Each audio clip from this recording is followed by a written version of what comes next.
Warning, the stories you're about to hear are detailed accounts of shenanigans, pranks, and some mistakes that are meant to replicate the sort of discussions that veterans have when they reunite over a cold beverage and do not depict the professional daily actions of the military at large. We hope to make you laugh, but not to disrespect our proud men and women in uniform. Listener discretion is advised.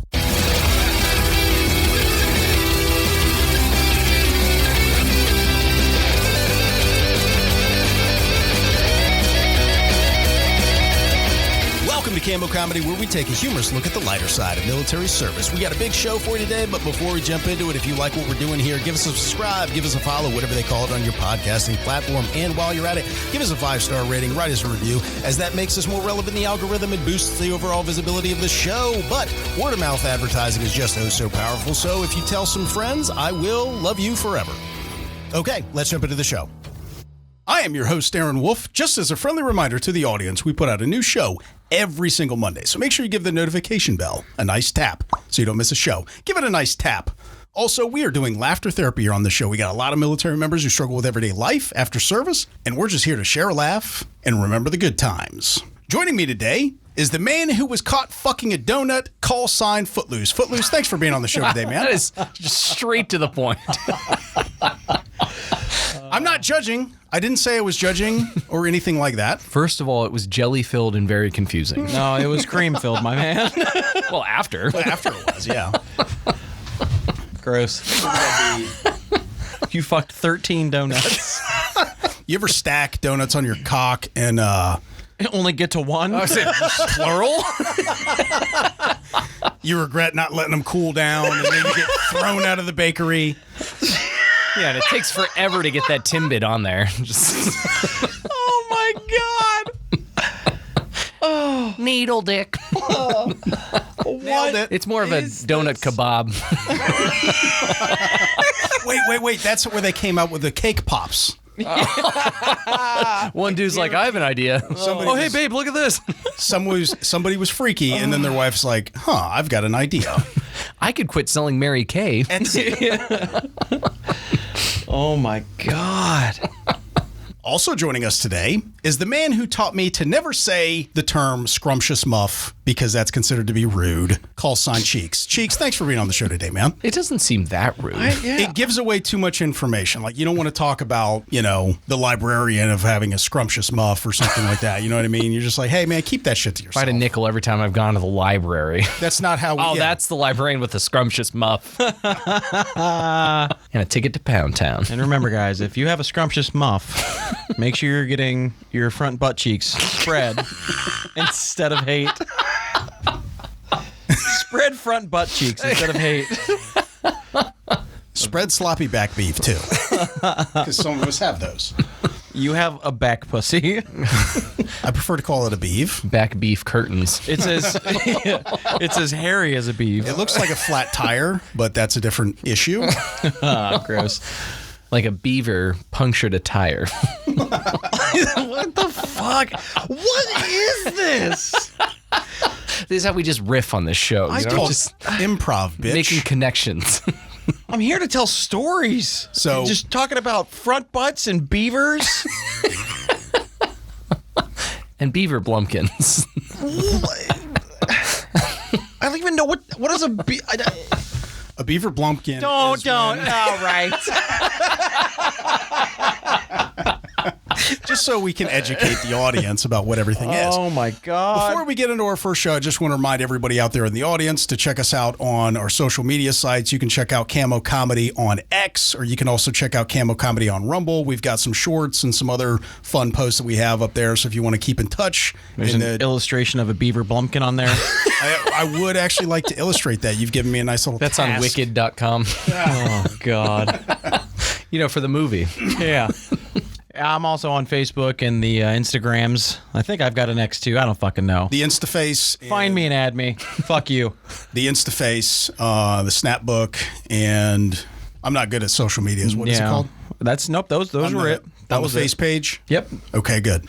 All right, you guys ready for my first story? No, I need to mentally fucking recover from this. Projectile vomit before we start. Jesus That'll Christ. get your motor running. Stop being such a pussy, Cheeks. Stop being so queefy.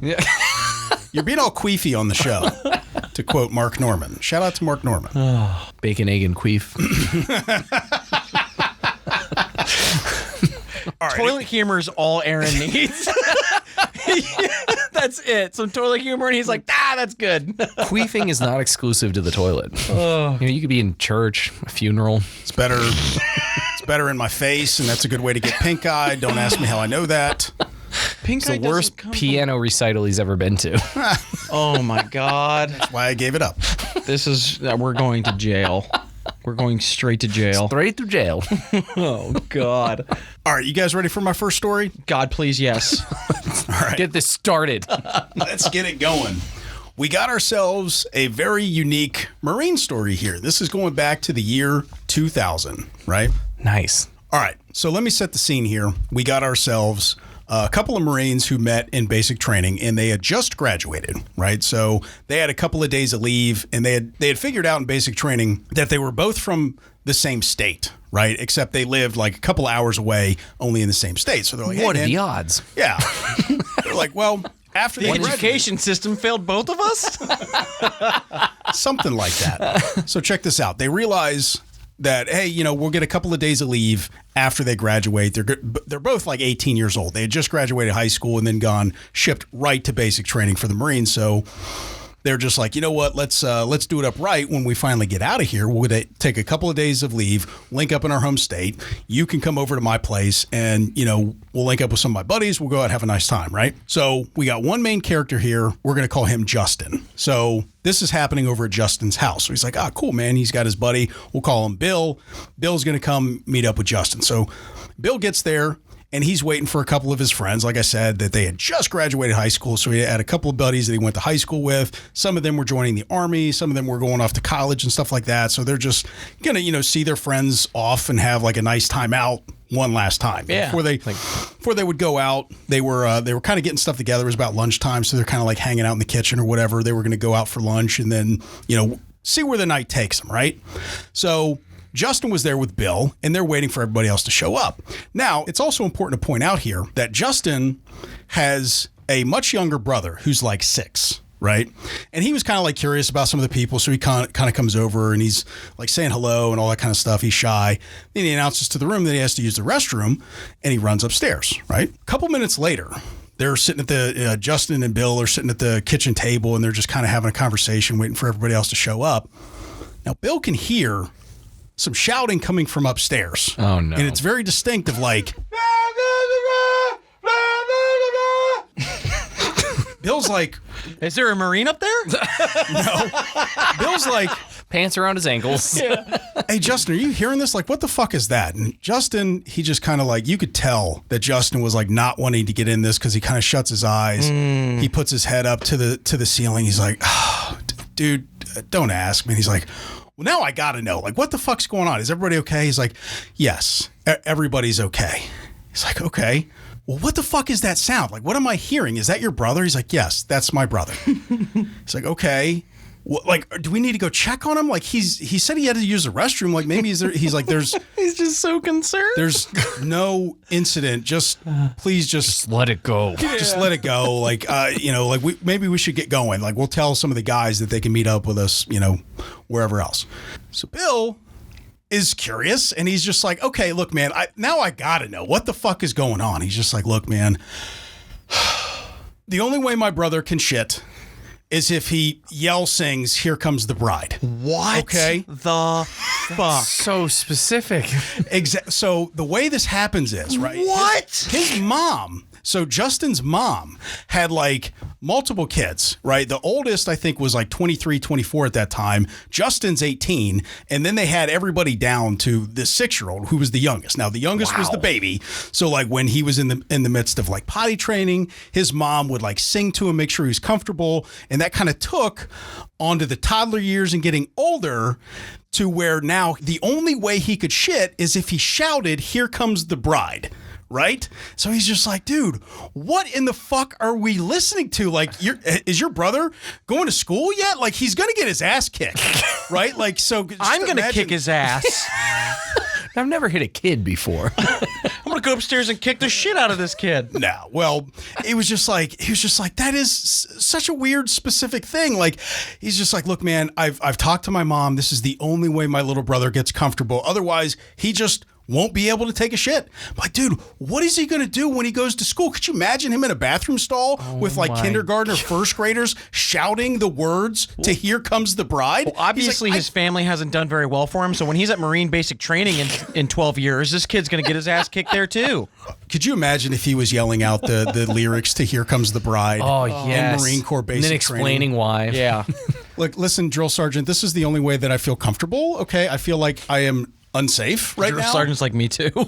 We tried to switch the song to WAP, but I wonder if he changed it up over the years. So, like, yeah, Bill was like, dude, what the fuck? This is the best thing. And Justin's like, please, dude, don't tell anybody about this. Not that many people know. So, of course, Bill tells everybody about this. So, like, when everybody else is showing up, they're like, hey, bro, did you hear his brother fucking can't shit without singing Here Comes the Bride? He's like, oh, my God, what the fuck? So. that is so oddly specific. I can't get over that. Well, Bill couldn't either, because it was just one of those things that here we are, 24, 25 years later almost, and he never fucking forgot this. He's like, dude, I want to know what happened with this kid. Why didn't he just lie? Justin asked Bill not to tell anyone, and now we've just told the whole fucking world. Well, That kid's an adult. That kid's 30-something years old now, and he's going to be like, God damn it. well, now he's got an OnlyFans where he sings while he takes a dump. I mean, imagine that guy's wedding and he just starts shitting his pants. Oh, my God. So you never quite know. Pavloved his ass. Oh, my God. Oh, Justin's brother. No. His only request for the DJ is don't play this one song when she's walking in. DJ shows up drunk or hungover. Oh, that's amazing. Poor dome piece. Oh, it was you? Oh, man. I love that story, man. So good. That's a good one. All right, so I got the next story here.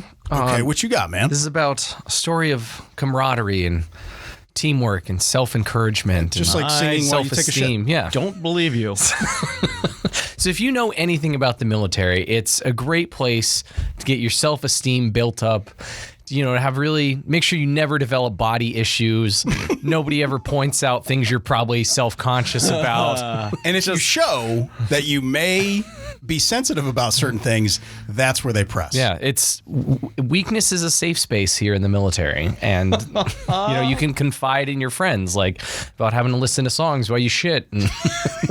All right, so these guys are in the supply bay at their work building here, and they're putting gear away. Nice. And the military is actually something they're fairly good at is stacking stuff up organized and putting things away. So the one thing they actually get right is storing gear in a limited amount of space. So sometimes you have to stack this stuff floor to ceiling. And this particular thing they were putting away were these big weapons cases, these big Pelican cases that are pretty sturdy and heavy and stuff. But you got to stack them on top of each other. And one particular guy who's putting this away, as his time in the military, maybe didn't keep up with his fitness as much as some others, which no one would ever center and focus on and make fun of him for. Almost as fat as his wife. That's a great line. That is such a great line. Good callback, though. That was like an early show. Man. That was very early. Well Those done. of the audience who might be newer to the show, like one of our earlier shows, one of the guys had to get weighed in, and he was very upset about it, and he had to say, I'm almost as fat as my wife. Someone go find that Easter egg early on here. So the other guy who was with him, his other coworker, knew that he had put on some weight, and as they've been stacking gear up, putting things away on the shelves, he'd kind of developed a little bit of sweat stains on his shirt, because I assume they had moved their blouse, so they just have their sand tees on underneath. Yeah, you'll have that. And so the one guy had gotten a little bit of sweat under his man boobs. Nice. His moobs, if you will. He had moobs? He had moobs, and they were a tad sweaty underneath. So the other coworker was like, oh, fuck, yes, I have a great idea. So he waits until Moobs is putting the weapons case up on a high rack, and he's got, I mean, like I said, these are pretty heavy. So he's got both His hands. moves are the thing he's putting away. I mean, both. You know, it's giving him back problems. Oh, nice. So he takes the weapons case and puts it up on the very top shelf. And I mean, I'm talking hands completely extended above your head like you're calling a field goal good. Very vulnerable position to so be in. your moves are just hanging out in the wind, just flopping around. And so the other coworker goes up and just starts speed boxing these things. Just underhand bopping them up and down like And the dude can't just drop the case. It will literally kill him if it hits him in the face. God. He's sitting there, wiggling around like, stop it, fuck. And he's trying to put the case up there, doesn't want to knock all of them over, and he's just getting his sandbags played with. And you just got to take it. And there's no good way to stop it. Of course, if anybody else is in the room here, they're fucking pissing themselves. Well, and that was it. It wasn't like a room full of people, but it was a group of dudes working on organizing the supply base, putting catch stuff the eye. back. So You've got D-Cup Donnie reaching to the top shelf, and this dickhead, instead of helping him while he struggles, risks his life for the joke. oh yeah, because he could have dropped it on him. What a fucking completely knocked him hero. unconscious. Well, let's not skip over that. Like, there are some pretty good odds here that this guy might do like a shimmy and just knock the freaking weapons case right on the dude's head. Slightly to the right, nails the dude who's tickling his slapping boobs. his tits. Holy fuck. That's what you get, bitch. And so, of course, other people in the bay are all now pointing and laughing. Look at sweaty man boobs. I'm sure no nicknames came out of this at all. Oh, God. So that story was actually submitted by his therapist.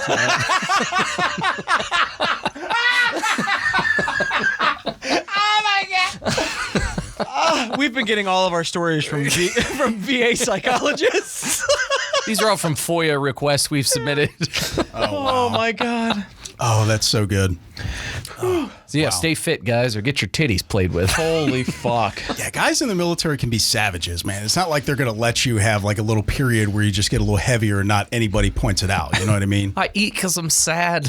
I'm sad because I eat. Call back to, was it Austin Powers? Austin 3? Powers, yeah. Jesus Fat Christ. bastard. What a creative name for that character. I can't fucking... My head hurts. That was funny. So our next story is going to be an Army story, and it was from the late 80s, okay? All right. Our main character here, we'd call him Brooks, all right? What up, So, Brooks? Brooks is an E8. He's a first sergeant, and it's for a engineer unit, okay? All Are right. they actually engineers? No, they're not actually engineers. That was good. The theme. Yeah. So First Sergeant Brooks was upset because somebody wouldn't come to work. Okay. Okay? Let me start off with this. First sergeants in the Army versus the Air Force, very different. Yeah. They're not there to help you and make you feel better about things. No, very different job. Oh, yeah. So, especially in the 80s. So, First Sergeant Brooks 80s? recognizes this guy's not coming to work. So, First Sergeant Brooks calls this kid after he started drinking, right? After Brooks started drinking? After Brooks started drinking, yeah. God, First that's a Sergeant Brooks mistake. starts drinking, and he's like, I'm gonna call him. And this was just to clear his head. Yeah, and all of his coworkers are like, no, you shouldn't do that. It's gonna be bad. As they're slowly pulling out the camcorder. Yeah, they're dialing the number for him. You shouldn't do this. Oh no, it's ringing. Yeah. So he gets on the phone. He's like, you fucking pussy, you need to get your bitch ass to work. I don't know why you think that you're fucking better than everybody, but you gotta get your pussy bitch ass to work. Oh, And he just wow. lays into this kid. Wow. Okay. And he doesn't stop, right? He just goes and goes and goes. Well. Wrong number. The nursing home was pissed. Little did he know mom was on the phone. Oh, shit. Like the kid's mom? The kid's mom. Oh, no. So This is a problem. yeah, she was not pleased. So the next day at work, First Sergeant Brooks gets a phone call from his congressman. Oh, no. From his congressman? Fucking congressman. So I don't know who this kid was or who he knew, but somebody in that chain made a phone call. And the next day, Oh, fuck. congressman calls and he's like, I need to talk to this. husband is?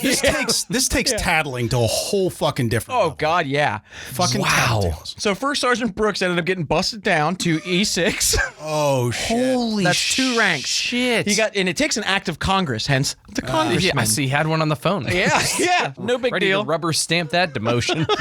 Shit. So he got moved from being a first sergeant on the engineer group over to being a staff sergeant E6 in the firefighter battalion. No shit. Wow. Yeah, dude. Did he say it was worth it, though? I'm sure it was. totally worth all that money. I'm sure that kid definitely started coming to work now. Oh, yeah. Yeah. That turned it around for him. Yo, look, let's not breeze past that. That's going to be an awkward comeback. You know what I mean? Yeah. It's either hey, where'd first sergeant go? Hey, there's some kid trapped in the building, Sergeant. or you're going to Who be is it? or you're going to be an arrogant douche. When he shows up to put the fire out. There's only one soldier still stuck in the building. Or you'll just be an arrogant douche the entire time. You know what I mean? Be like, Yeah. oh, you know what? I just set the tone here. I do what I want. Right. Don't make me call my congressman daddy on you. Jeez. Well, I'm with the first sergeant on this. He was kind of a bitch. Yeah, right. Yeah. I mean, there could be better ways that you could address that, sure, but still. Like getting drunk and yelling at his mom. Poor mom needed dick down. She was a little, Yeah. being a little obtuse. Her husband's always getting dick down with his secretary. Yeah. All right, you guys ready for my next story? Mm-hmm. All right, so check this out. This story is going back to 2000. Are you going to be okay? I was just responding to your question. He's just so ready. All right. He needs dick down. So we've got one main character here. We're going to call him Phil. And this story is going back to 2009. Now, Phil had a very long military career. Go on. You have my attention. That gap was just long enough. That's what Phil said. Phil had a very long military career. He started his military career as an active duty Marine. At one point, he transitioned over and he became active duty Army. Then, at another point later on, he went into the Army Reserves, right? Now, for this story, it's important to understand what annual training is and what the Guard and Reserve do, right? So, Nothing. I wouldn't say that. The way that works in the Guard and Reserve is that you come in one weekend every month and you have training events and things like that. And then once a year, you're going to have like maybe a 3-week training event. And they call that annual training, right? So when Phil was in the Army Reserve, he was gearing up to go to his annual training event. They also call that AT, right? So he's in his local hometown. He's just kind of getting things together, cruises into a convenience store. He buys some beer. And as he's checking out, he looks behind the cashier and he sees that there's a whole rack of magazines that had covers on them. So he inquires to the cashier and says, "Hey, you got any dude on dude magazines back there?" What? You know, like you do at a gas station. She says to Phil, "You don't look gay." Like, okay, well, hey, look, I have a nice little idea. So he Thanks, my explains wife himself. thinks so too. Yeah. He explains himself to the cashier, right? They have a nice little chuckle. She doesn't. Stop. You wait. She says, instead of just answering the question, she says, "You don't look gay." Something like It's that. 2009, man. It was a different time. Yeah, you're right. Yeah. You know, and I'm sure there was a nice sense of humor about this. Prove you're great. You're gay. Prove you're gay. Get Grab hard that guy's right dick. now. Or maybe she was just trying to hoard all the gay porn for herself. Maybe. Something like that. She didn't want to just give it out like willy-nilly, something like that. Good God. So anyway, so he gets the gay mag. He pays for everything. He goes on about his business. The first day at AT, Phil makes sure that he puts out his Dude on Dude magazine in the most public of places. I don't know if it was like the day room or anything else like that, but he just slaps that bad boy and everybody knew where it was. Well, this turns out to be the best move that Phil has ever made in his fucking life, right? Because for the next 3 weeks, people were finding guys blowing guys, sexy guys, nudes, all these kinds of things cut out. It was coming out of people's fucking pockets. It was coming out of people's helmets. It was coming out of people's hats. Oh, yes. It was in the bathroom stalls. They were even sneaking it underneath people's fucking pillows at night. So it was kind of like a sexy, tooth fairy kind of a thing or something like that. Right. So this became the joke of all jokes. If you could get in there, maybe cut out a little sexy guy or, some guy on guy action or whatever and just slip it somewhere. It was funny. Now, somebody cut out a naughty photo in this magazine. Describe it to me. Let me just show you. I did not get all of the dick details here. Bullshit. Again. Describe it to me. However, we'll just say, for the sake of argument, this was a guy blowing another guy, right? And they had slipped this cutout into their lieutenant's helmet. Now, Without him knowing, I assume. without him knowing. Nice. So he They had covered up the first one that he had already put in there himself. It was confusing. This is what you're fighting for, boys. So anyway, so the lieutenant had cruised around with this thing in his helmet, for this picture in his helmet for like 2 or 3 days. And the way he discovered it was in there is he goes into a meeting and somebody was like, hey, Lieutenant, what the fuck is going on inside of your helmet? He's like, oh my God. Now, luckily this lieutenant was a prior enlisted guy. So he had a really good sense of humor about this shit. He was just kind of like, okay, you guys got me. What the fuck, right? Now. It's me and Richard. You're just sprinkling around a dick farm across their whole unit. It gets Arts worse. and crafts going on in this story is It gets incredible. worse. It gets so much worse. So there was a young sergeant, right? And he was going on about his business. They had a little bit of a downtime. And somebody had snuck in to this young sergeant's billfold. And in the back of this magazine, there were like these little ads and they had these tiny little pictures, right? And somebody had cut out a bunch of guys like blowing other guys, sexy nude photos, huge hogs, all that kind of stuff like that, right? So they cut out these little pictures and they had slipped it in this sergeant's billfold, like in between each one of the bills. Oh, no. And they folded it back closed and they put it back in his pants, right? So this sergeant, unbeknownst to him, he's just like, okay, I'm going to go to the PX and get some lickies and chewies. Oh, no. PX for he already had some lickies in his pocket. So PX, for those of you in the audience who might not know, a PX is kind of like a 7-Eleven on base where you just get, you know, your essentials, you get some snacks or, you know, whatever, right? Post exchange. Right, post exchange. So, Or the penis exchange in his wallet. oh yes. Dick joke. So the sergeant cruises in there. This young sergeant goes to check out, right? And unbeknownst to him, he just pulls out his wallet and he like pulls out his bills and he's kind of like counting stuff out. As he's doing this, there is like sexy gay graffiti just being flung all over. Fucking Dick Fetty. Yeah, the spraying Dick all Fetty over the counter. is just going all over every place. It's like when you open up the snake tube. To make matters worse, the cashier was a young, very attractive lady. Yeah. And it's raining men on men blowjobs. Whole time he's not noticing. The whole time he's not noticing that he didn't all even these things see are them? coming out until she kind of like, this is my own speculation here, but she kind of like cracks a smile, like gets one of the photos and like holds it up to him with like a smile and be like, excuse me. These are coming what's all this? over these are like falling out all over the place. And he just in a complete, like he said, he had never been so embarrassed in his life. So he's just like sweeping up all the Confetti into his bag that he's going, just like pays for it and gets the fuck out of there. Keep the change. And as he's leaving, this freaking attractive young female cashier is just dying laughing. There's a Right? trail of I was just leaving it as he's running out. You ever seen like the cartoons?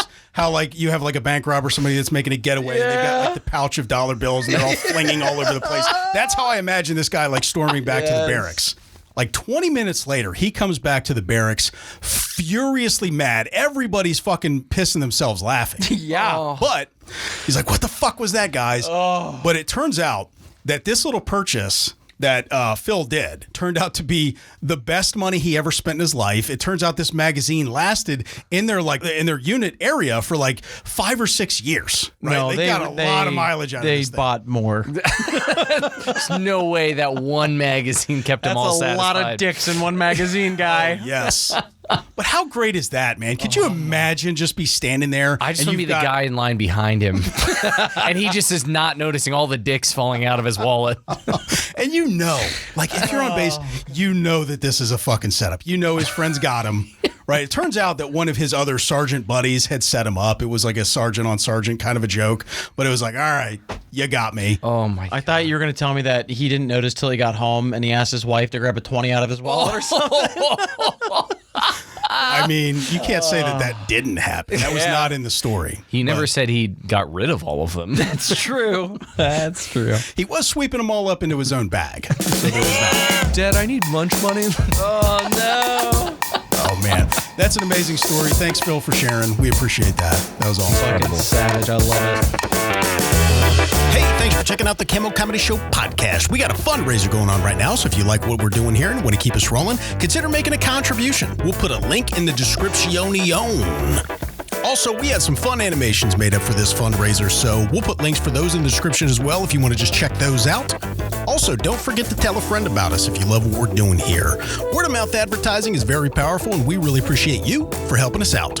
If you've got any funny military stories of your own or know somebody who does, drop us a voicemail at area code 531-222-6146. Also, we've got an email open. That's stories@cammocomedy.com. That's stories, STORIES, at CAMMOCOMEDY.com. We'll have a lot more fun announcements coming soon, so stay tuned. All right, I'm going to go microwave a croissant. Later.